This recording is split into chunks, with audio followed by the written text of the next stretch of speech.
तो बच्चों जो आज हमारा टॉपिक ऑफ डिस्कशन रहने वाला है वो है हाइब्रिडाइजेशन। हाइब्रिडाइजेशन चाहे ऑर्गेनिक हो या इनऑर्गेनिक, हाइब्रिडाइजेशन हर एक कंपाउंड में सेंट्रल एटम का होता है। और हम वही आज देखेंगे कि किस तरीके से hybridization central metal atom show करता है और क्यों यहाँ पे हाइब्रिडाइजेशन शो करता है, क्या रीज़न है कि सेंट्रल मेटल एटम जो हम हाइब्रिडाइजेशन है उसका पढ़ रहे हैं सेंट्रल मेटल एटम का, और उसके बाद कंडीशंस कब हमारा हाइब्रिडाइजेशन शो करेगा and also the characteristic of the hybridization. तो स्टार्ट करते हैं हम डेफिनेशन से कि what is the definition of hybridization, और उसकी डेफिनेशन को लेके हम हर एक चीज़ हाइब्रिडाइजेशन के बारे में देखते जाएंगे। तो सबसे पहले जो हाइब्रिडाइजेशन की डेफिनेशन कहती है वो है it is the intermixing of atomic orbitals. जो भी टर्म्स यहाँ पे बीच बीच में आती जाएगी, सब जितने भी आपके टर्म्स आएगी उसको क्लियर करते जाएंगे साथ साथ। तो atomic orbitals, intermixing of atomic orbitals of different, ठीक है, different shape and energy to form hybrid orbitals,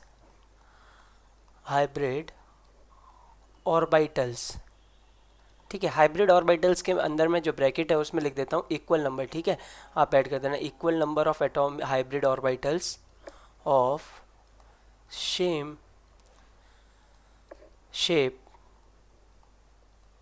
and energy, ठीक है। तो हर एक जो भी टॉपिक टर्म्स आ रही है उसको देखेंगे। सबसे पहले इंटरमिक्सिंग यानी मिक्स करना, आपके दो एटॉमिक ऑर्बिटल्स है वो आपस में मिक्स हो जाएंगे।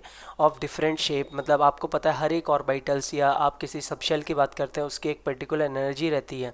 तो वो डिफरेंट शेप एंड एनर्जी के जब मिक्स होते हैं तो हमारे हाइब्रिड ऑर्बिटल्स बनते हैं जिनकी एनर्जी और शेप आपका सेम रहता है। जैसे अगर आप बात करते हैं, सबसे पहले मैं आपको बता दूं एटॉमिक ऑर्बिटल्स क्या रहते हैं। तो आपने देखा होगा कि जो आपका न्यूक्लियस रहता है उसके अराउंड शेल होते हैं, शेल के अंदर जो होता है वो सबशेल होता है, ठीक है। सबशेल के अंदर क्या होते हैं आपके एटॉमिक ऑर्बिटल्स, ठीक है। सबशेल के अंदर होते हैं एटॉमिक ऑर्बिटल्स और उन एटॉमिक ऑर्बिटल्स के अंदर क्या होते हैं इलेक्ट्रॉन्स, ठीक है। एंड में जो आपका है वो तो इलेक्ट्रॉन्स ही, आप पहले क्या पढ़ते थे कि डायरेक्टली आपके न्यूक्लियस के चारों ओर इलेक्ट्रॉन रिवॉल्व करते हैं, बट एक्चुअली में होता क्या है, सबसे पहले शेल होता है, ठीक है, जो हम पढ़ते ही हैं, जैसे हम ऑर्बिट भी कहते थे। फिर उसके बाद उसमें होते हैं सबशेल। सबशेल के बारे में बताऊं तो SPDF, मतलब ये जो वीडियो है इसमें मैं आपको बेसिक से लेके जाऊंगा और पूरा हाइब्रिडाइजेशन क्लियर कर दूंगा कि हाइब्रिडाइजेशन आपका होता क्या है। मतलब किसी को आइडिया भी ना हो कि किस तरीके से शेल सबशेल होते हैं तो वो भी सबको पता लग जाएगा कि क्या आपके सबशेल सेल एटॉमिक ऑर्बिटल्स होते हैं। तो जो SPDF होते हैं ये हमारे होते हैं सबशेल, इनका एक पर्टिकुलर शेप होता है और इनकी एक एनर्जी होती है।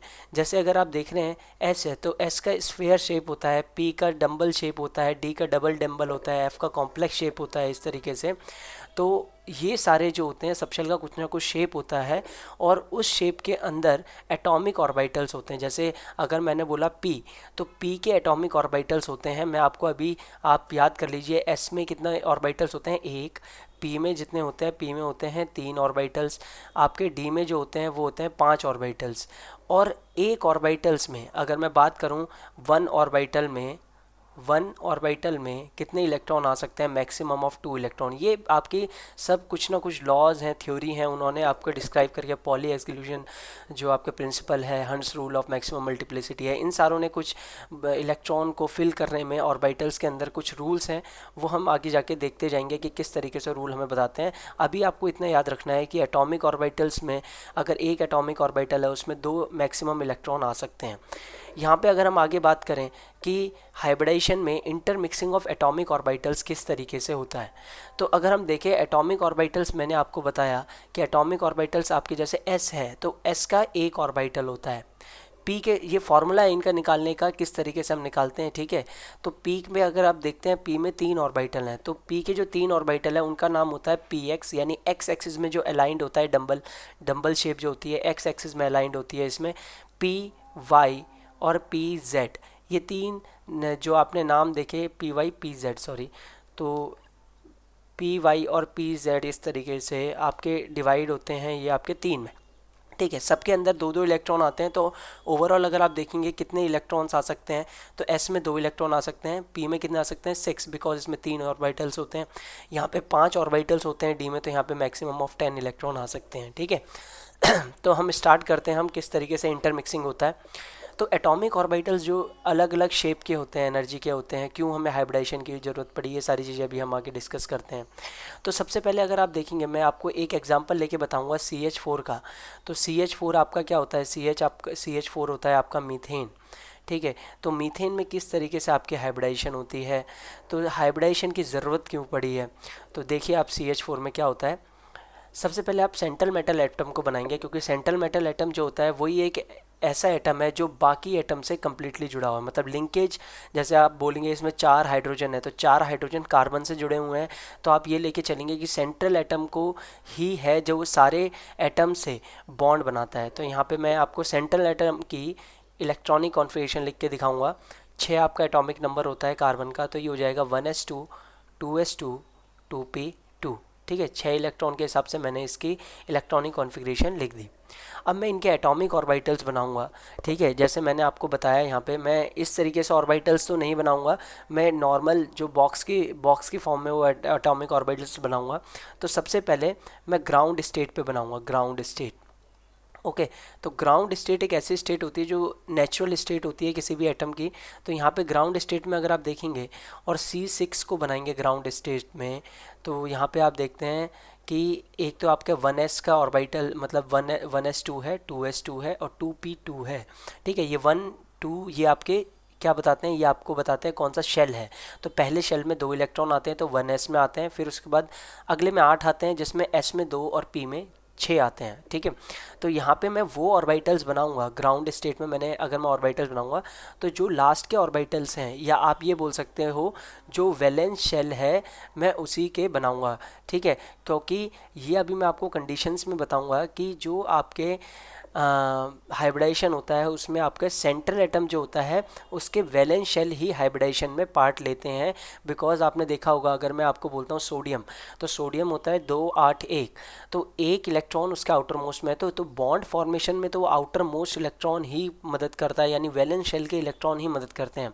अगर मैं बात करूँ नाइट्रोजन की, तो नाइट्रोजन 3 इलेक्ट्रॉन लेके बॉन्ड बनाता है, बिकॉज उसमें 2 5 होता है। ठीक है, तो इस तरीके से आपको ये ध्यान रखना है कि हमेशा हाइब्रिडाइजेशन में वैलेंस, तो साथ साथ में आपको, अगर मैं साथ साथ में मैं यहाँ पे कंडीशंस भी बताता जाऊँगा कि कंडीशंस क्या होती हैं। ठीक है, तो कंडीशंस आप ये याद रखना कि वैलेंस शेल ही यूज़ होते हैं, वैलेंस शेल।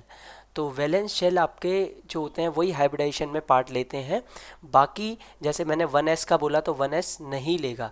अब वैलेंस, एक और रीज़न है वैलेंस शेल क्यों आपके पार्ट लेते हैं, जैसे मैंने यहाँ पे लिखा इंटरमिक्सिंग। हाइब्रिडेशन क्या है, intermixing of atomic orbital of different shape and energy.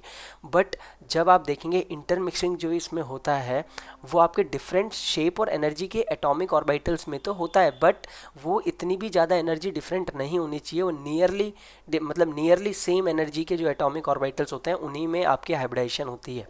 जैसे यहाँ पे आप देखेंगे तो 2s और 2p जो है यही आपके हाइब्रिडाइजेशन में पार्ट लेंगे और कोई आपका पार्ट नहीं लेगा। ठीक है, तो यहाँ पे मैं बनाता हूँ 2s का, तो मैं एक ऑर्बिटल बनाता हूँ 2s का, क्योंकि एक ही ऑर्बिटल रहता है। p में मैं आपके बनाता हूँ 3। ठीक है, तो मैंने p में आपके बनाए 3 ऑर्बिटल्स। अब मैं इसमें इलेक्ट्रॉन्स, अगर मैं डिफ़ाइन करूँगा इलेक्ट्रॉन्स को, तो किस तरीके से आएंगे, s में 2 इलेक्ट्रॉन पहले से प्रेजेंट है, फिर उसका p में आपके 2 इलेक्ट्रॉन प्रेजेंट है, तो ये हो गया आपका 2s का सबशेल, और ये हो गया आपका 2p2 का। ठीक है, तो यहाँ पे अगर आप देखेंगे तो जो आपका सेंट्रल एटम है वो कितने बॉन्ड बना सकता है, ये डिपेंड करता है नंबर ऑफ अनपेड इलेक्ट्रॉन पे। जैसे आपको पता है कि एक बॉन्ड जो बनता है वो 2 इलेक्ट्रॉन की प्रेजेंस से बनता है, अगर 2 इलेक्ट्रॉन होंगे तो वो एटम बॉन्ड बना, मतलब एक इलेक्ट्रॉन इधर से आएगा शेयरिंग से, एक इलेक्ट्रॉन इधर से शेयरिंग से आएगा, और हमेशा कार्बन कैसा बॉन्ड बनाता है, कोवलेंट बॉन्ड बनाता है। तो कोवलेंट बॉन्ड में ही एक और चीज़, कोवलेंट बॉन्ड में ही आपकी हाइब्रिडाइजेशन होती है। तो यहाँ पे अगर आप देखेंगे तो यहाँ पे दो अनपेड इलेक्ट्रॉन प्रेजेंट हैं, तो जो ये ऑर्बिटल्स में अनपेड इलेक्ट्रॉन प्रेजेंट हैं यही आपके बॉन्ड बनाने में मदद करते हैं। तो एक्चुअल में अगर आप यहाँ पे देखेंगे तो कितने बॉन्ड कार्बन बना सकता है, ये आपके दो बॉन्ड बना सकता है अभी के लिए।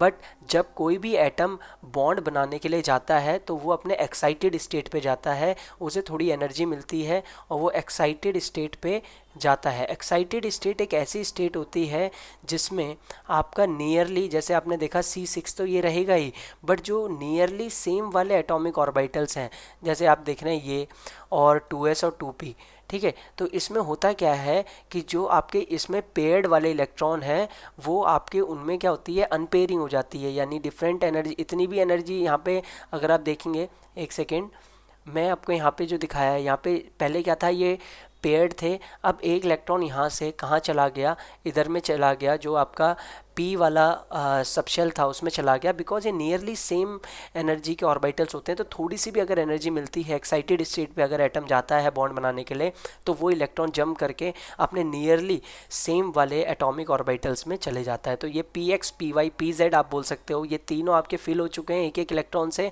तो अगर आप अब देखेंगे तो यहाँ पे कितने अनपेड इलेक्ट्रॉन हो चुके हैं, 4 अनपेड इलेक्ट्रॉन, जिसमें एक s का अनपेड इलेक्ट्रॉन है और 3 आपके p के अनपेड इलेक्ट्रॉन है।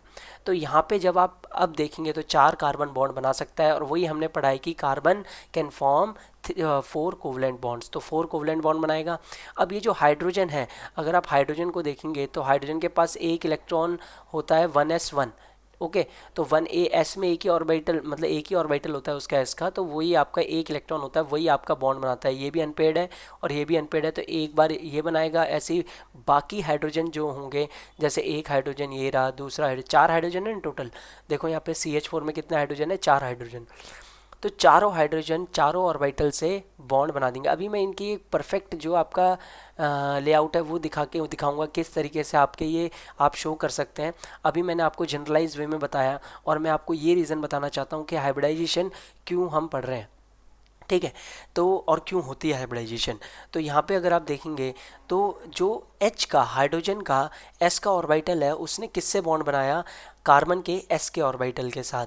इस वाले हाइड्रोजन ने भी किससे, तो आप बोल सकते हैं एक तो है S और S के बीच में बॉन्ड, S ऑर्बिटल और S ऑर्बिटल के बीच में, ऐसी S और P ऑर्बिटल के बीच में 3 बॉन्ड है, ओके। एक बॉन्ड है S और S ऑर्बिटल के बीच में, और एक है S और 3 है S और P के बीच में। तो ये जो बॉन्ड है तो किसके, 4 CH बॉन्ड, यानी जो CH4 है उसी के तो 4 बॉन्ड हैं ये CH। तो अगर आप पढ़ रहे हैं, ऐसा देखा गया जब वैलेंस बॉन्ड थ्योरी थी, वैलेंस बॉन्ड थ्योरी इससे पहले थी, ठीक है। तो वैलेंस बॉन्ड थ्योरी ये नहीं बता पाई, या वो ये कहती थी कि यहाँ पे CH4 के बारे में अगर मैं बात करूँ तो वैलेंस बॉन्ड थ्योरी कहती थी एक बॉन्ड जो है CH का वो SS करेक्टर का है, यानी उसमें S subshell of S orbital of hydrogen and S orbital of carbon के बीच में बॉन्ड बना है, और बाकी जो 3 बॉन्ड है वो है S orbital of hydrogen and P orbitals of carbon के बीच में। तो यहाँ पे अगर आप देखेंगे तो टोटल 4 CH बॉन्ड है। वैलेंस बॉन्ड थ्योरी ने ये नहीं बताया कि अगर ये CH बॉन्ड चारों सेम है तो ये क्यों यहाँ पे ऐसा हो रहा है कि अलग अलग डिफरेंट करेक्टर ऑफ बॉन्ड्स बन रहे हैं।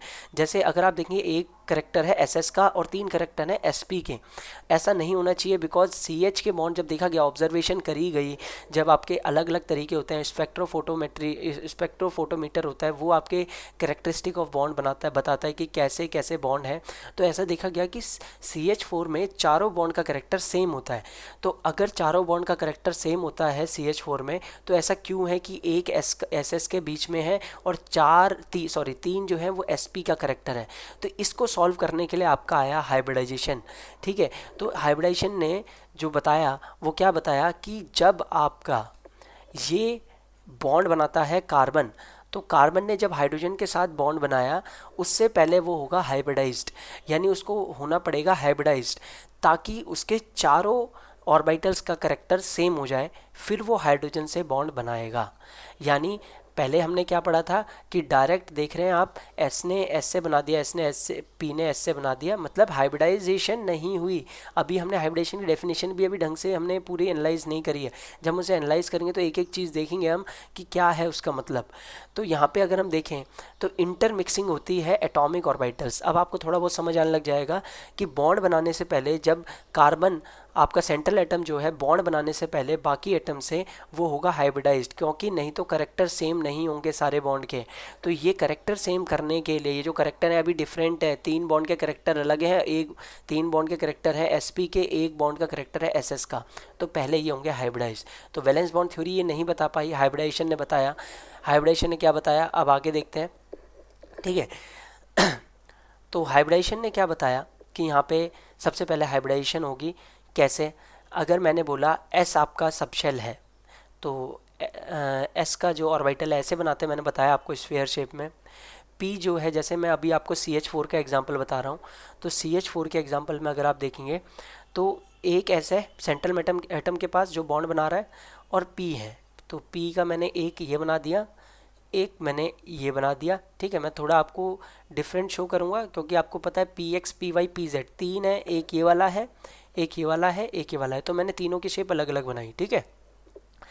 अब ये जब आप अगर देखेंगे तो इनके करेक्टर जो हैं ये चारों, आप, मैंने अभी ऊपर डेफिनेशन आपको बताई कि it is the intermixing of atomic orbitals.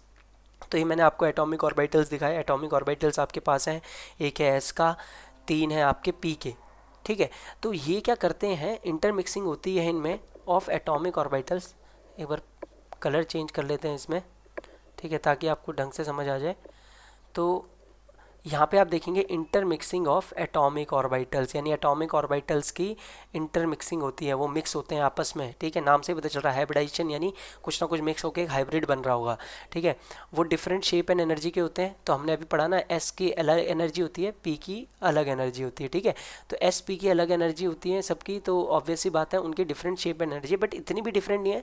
मैंने आपको बताया कि जो आपके हाइब्रिडाइजेशन में काम होगा वो नियरली सेम ऑर्बिटल्स के बीच में होगा। ऐसा नहीं होगा कि एक 1s आ रहा है उठ के, एक आ रहा है 4p, ठीक है, ऐसा नहीं होगा। 1s के इलेक्ट्रॉन 4p में जाके उसके साथ हाइब्रिडाइज कर रहे हैं। वैलेंस शेल के आपके जो ऑर्बिटल्स हैं वही आपके आएंगे और पार्ट लेंगे किसमें, हाइब्रिडाइजेशन में। तो intermixing of atomic orbitals of different shape and energy to form. अब देखो नीचे आते हैं और देखते हैं किस तरीके से बनते हैं। तो इन चारों की आप देखेंगे डिफरेंट शेप है, डिफरेंट शेप है। आप बोलेंगे इन तीनों की सेम है, तीनों की सेम है, बट वो तीनों अलग अलग डायरेक्शन में अलाइंड है और एनर्जी भी थोड़ी डिफरेंट है, ठीक है। जैसे PX की थोड़ी एनर्जी कम होती है, PY की थोड़ी ज़्यादा, मतलब जो ऑर्बिटल पहले भरते हैं उसकी एनर्जी कम है। वैसे तो डीजनरेट ऑर्बिटल्स आपको बोला जाता है। सारी टर्म्स जो हैं मैं आपको एक एक करके बताऊंगा। अभी आप ये समझिए कि ये जो 4 ऑर्बिटल्स हैं एटॉमिक ऑर्बिटल्स, ये मिक्स कैसे होते हैं। अब ये जब मिक्स होंगे तो इनसे बनेंगे, क्या लिखा हुआ है, energy to form hybrid orbitals of same shape energy और equal number of hybrid orbitals. यानी अगर हमारे 4 एटॉमिक ऑर्बिटल्स हैं, हमारे पास कितने एटॉमिक ऑर्बिटल है, 4 एटॉमिक ऑर्बिटल्स, तो 4 एटॉमिक ऑर्बिटल्स मिलके क्या बनाएंगे, 4 हाइब्रिड ऑर्बिटल्स, 4 हाइब्रिड ऑर्बिटल्स, ठीक है। तो यहाँ पे आप क्या करेंगे, अगर आप देखेंगे कि एक तरीके से एग्जांपल लेते हैं पहले। जैसे आपने देखा, एक आपने लिया नमक लिया, ठीक है, नमक लिया आपने, ठीक है, और वो लिया आपने 10 ग्राम। फिर आपने ली हल्दी ले ली, ठीक है, हल्दी ली आपने, ठीक है, टर्मरिक कहते हैं हल्दी को वैसे, तो यहाँ पे मैं हल्दी लिख देता हूँ। 10 ग्राम आपने हल्दी ली और 10 ग्राम आपने ली मिर्च, ठीक है, 10 ग्राम आपने ले ली मिर्च, तो 10 ग्राम आपने मिर्च ली। अब आपने क्या कर दिया, अगर मैं इसको देखूं तो आपने तीनों को क्या कर दिया, मिक्स कर दिया, ठीक है। आपने तीनों को मिक्स किया और कितना बन जाएगा, 30 ग्राम, 30 ग्राम बन जाएगा। अब आप क्या करो, इस 30 ग्राम जो बनाए ना, इसको दोबारा से 10-10 ग्राम में डिवाइड कर दो। क्या कर दो, 10-10 ग्राम में डिवाइड कर दो। तो अगर आप जब इसे 10-10 ग्राम में डिवाइड करेंगे तो आपको क्या दिखेगा कि यहाँ पे नमक तो हो गई, साथ में उसमें थोड़ा, अगर आप देखेंगे क्या मिक्स होगा, नमक में क्या मिक्स होगा, हल्दी मिक्स होगी, ठीक है। और मैं एक और कलर से दिखा देता हूँ। ये आपकी एक और क्या मिक्स, एक आपका होगा, ये आपका हो गया क्या चीज, मिर्च। तो ये जो मिक्सचर मिलेगा आपको, इसमें परसेंटेज सॉल्ट की हल्दी की और मिर्च की, यानी नमक, हल्दी और मिर्च की तीनों की आपको इसमें परसेंटेज मिलेगी कितनी, 33.3%। यानी सब, चाहे सॉल्ट हो, चाहे टर्मरिक हो, चाहे वो क्या बोलते हैं मिर्च को, क्या बोलते हैं जो भी बोलते हैं, मिर्च जो है वो तीनों का क्या होगा, ये SHM लिख दिया ना मैंने, तो ये होगा 33.33%, तीनों का करेक्टर होगा। तो ये क्या बना, ये हाइब्रिड हो गया। ये आपका जो अब 10 ग्राम मिला है ये हाइब्रिड मिला है। हाइब्रिड मतलब इसमें नमक भी है, इसमें हल्दी भी है और इसमें मिर्च भी है। तो यहाँ पे हम क्या करेंगे, जब ये 4 एटॉमिक ऑर्बिटल से 4 हाइब्रिड ऑर्बिटल बनेंगे, तो वो चारों hybrid orbital, individual hybrid orbital जो होंगे वो ऐसे होंगे जिसमें s का करेक्टर होगा और 3 p ऑर्बिटल का करेक्टर होगा। इसी हाइब्रिडाइजेशन को हम sp3 हाइब्रिडाइजेशन कहते हैं। और इनकी जो हाइब्रिड ऑर्बिटल है इनकी शेप भी क्या होगी, सेम होगी। देखो अभी मैं बनाता हूँ, ये होती है शेप, देखो ये रही, ये वाली, इसको याद रख लेना, ये ऐसी शेप होती है कुछ, ठीक है, हाइब्रिड ऑर्बिटल की, चाहे वो p हो, चाहे वो d हो, चाहे वो s हो, वो इंटरमिक्सिंग होके, चाहे वो f हो, इंटरमिक्सिंग होके आपके कैसे ऑर्बिटल बनाएंगे, ऐसे हाइब्रिड ऑर्बिटल। अब एक हाइब्रिड ऑर्बिटल है, मुझे तो 4 बनाने हैं क्योंकि 4 एटॉमिक ऑर्बिटल्स थे, तो मैं 4 एटॉमिक ऑर्बिटल्स बना देता हूँ। देखो 4 हाइब्रिड ऑर्बिटल बनाते हैं, देखो ये रहे, 1 2 और ये 3 और ये 4, ठीक है। अब आप बोलेंगे आपने ऐसे ही क्यों बनाया भाई, ऐसे एक, सॉरी, एक मैंने बनाया, इसको थोड़ा मिटा देते हैं, ठीक है, एक मैंने बनाया, एक ऐसे बनाया ऑर्बिटल, एक ऐसे और एक ऐसे, ऐसे ही क्यों बनाया। तो ऐसा जब आपके, देखो साथ साथ मैं हर एक चीज़ बताता जा रहा हूँ, ठीक है, कि यहाँ पे अगर आप देखेंगे तो ये जो शेप होती है ना, इसे कहते हैं टेट्राहेड्रल। अगर आपने VSC पीयर थ्योरी या ये सारी चीज़ें स्ट्रक्चर के बारे में पढ़ा होगा, तो जो स्ट्रक्चर है 3D स्ट्रक्चर है और ये है टेट्राहेड्रल स्ट्रक्चर, इसे कहते हैं टेट्राहेड्रल स्ट्रक्चर। तो ये एक स्टेबल स्ट्रक्चर है फॉर ए चार चार इलेक्ट्रॉन पेयर के लिए सबसे स्टेबल स्ट्रक्चर है आपका ये टेट्राहेड्रल। तो इस वजह से जब आपके हाइब्रिड ऑर्बिटल बनते हैं एटॉमिक ऑर्बिटल्स को कंबाइन करके, तो वो आपके इस तरीके से शेप ले लेते हैं ताकि कंपाउंड स्टेबल हो जाए। Bond pair, lone pair, bond pair, lone pair repulsion को सारा एग्जामिन करके स्ट्रक्चर खुद ब खुद ऐसा स्टेबल बन जाता है कि आपका इसमें टेट्राहेड्रल स्ट्रक्चर है। कुछ इस तरीके से आप देख सकते हैं टेट्राहेड्रल स्ट्रक्चर है। नीचे तो आपका एक प्लेन है, ये जो ट्रायंगुलर दिख रहा है, और ये ऊपर एक जो है ऊपर जो आपके एक्सिस में एक बॉन्ड है, उसको आप याद रखना है, सीधा ऊपर की तरफ है। तो ये टेट्राहेड्रल स्ट्रक्चर जो है ये आपका बनता है। और इसी तरीके से जो अब जो करेक्टर है बॉन्ड के, जैसे पहले क्या आ रहे थे, एक एस का था, SS का था और 3 SP के थे, यहाँ पे ऐसा नहीं है। जो ये वाला बॉन्ड बनेगा, देखो हाइड्रोजन आएगा, हाइड्रोजन कैसा आएगा, हाइड्रोजन के पास इस तरीके से, देखो एक हाइड्रोजन बॉन्ड, एक इलेक्ट्रॉन हाइड्रोजन लेके आएगा, ये रहा, देखो हाइड्रोजन क्या, हाइड्रोजन के बीच में हाइब्रिडेशन नहीं होगी, याद रखना। हाइड्रोजन जो एटम है उसमें हाइब्रिडेशन नहीं होगी, सेंट्रल एटम में हाइब्रिडेशन होती है। किसमें, सेंट्रल एटम में, सेंट्रल एटम में हाइब्रिडेशन होती है। और दूसरी चीज़, सेंट्रल एटम के किसमें, वैलेंस शेल में, किसमें, वैलेंस शेल के ऑर्बिटल्स में क्या होती है, हाइब्रिडेशन होती है। ये चीज़ आपको याद रखनी है, ठीक है। बाकी फिर जो बॉन्ड बनेगा वो तो आपके, जैसे हाइड्रोजन यहाँ पे था, तो हाइड्रोजन एक इलेक्ट्रॉन लेके आएगा, ठीक है, और एक इलेक्ट्रॉन तो पहले से ऑर्बिटल में प्रेजेंट था ना, ये देखो S में एक इलेक्ट्रॉन में दिखा देता हूँ, मैंने दिखाया नहीं, इसमें एक इलेक्ट्रॉन देखो ये लेके आ रहा है, एटॉमिक ऑर्बिटल्स, ठीक है। और हाइड्रोजन में एक था, उन्होंने क्या किया, आपस में जो है बॉन्ड बना लिया। अब जो करेक्टर है वो कैसा है, हाइड्रोजन का S है और इसका क्या है, sp3, ठीक है, क्या याद रखना है, sp3, इसका करेक्टर है sp3, ना कि S, ना कि P, क्या है, sp3, बिकॉज वो चारों जो इसके वो थे ना, ये चारों जो ऑर्बिटल थे ये इंटरमिक्स हो गए, तो उन्होंने क्या बना दिया, sp3 बना दिया। यानी अब सबके करेक्टर क्या होंगे, sp3।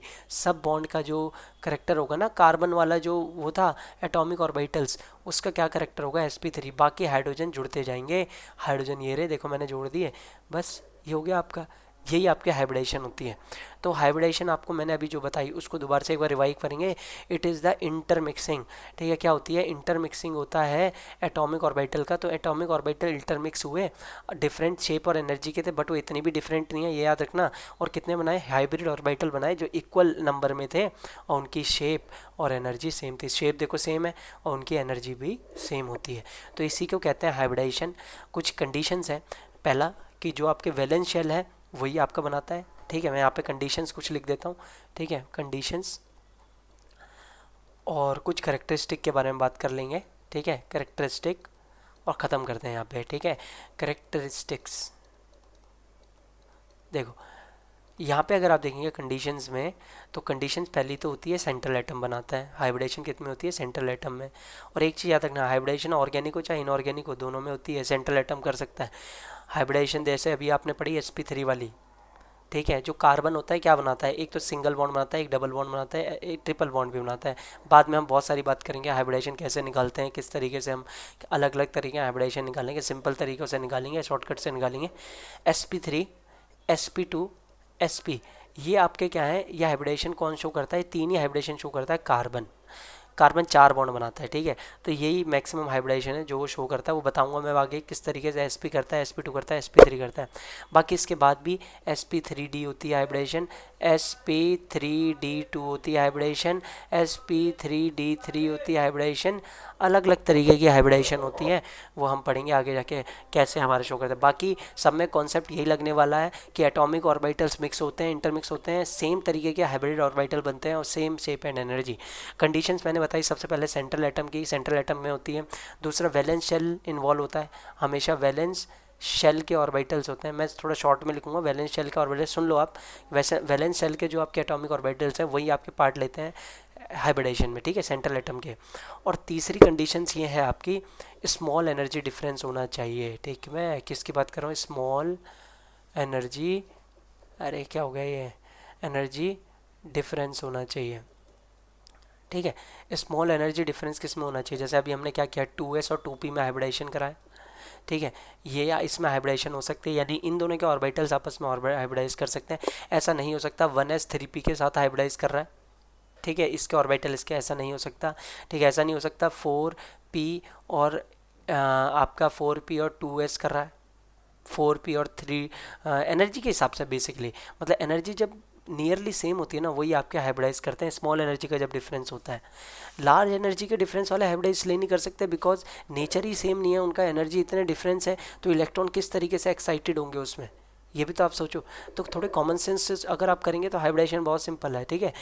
करेक्टरिस्टिक देखिए, करेक्टरिस्टिक में सबसे पहले करेक्टरिस्टिक आपकी वही नंबर ऑफ, मैंने सारी चीज़ जो बता दी उसी को मैं लिख रहा हूँ, नंबर ऑफ एटॉमिक ऑर्बिटल्स, ठीक है, किसके बराबर होंगे, इक्वल टू में नंबर ऑफ हाइब्रिड ऑर्बिटल्स, यानी जितने हाइब्रिड ऑर्बिटल्स बनेंगे वो किस पे डिपेंड करेगा, एटॉमिक ऑर्बिटल्स पे, ठीक है।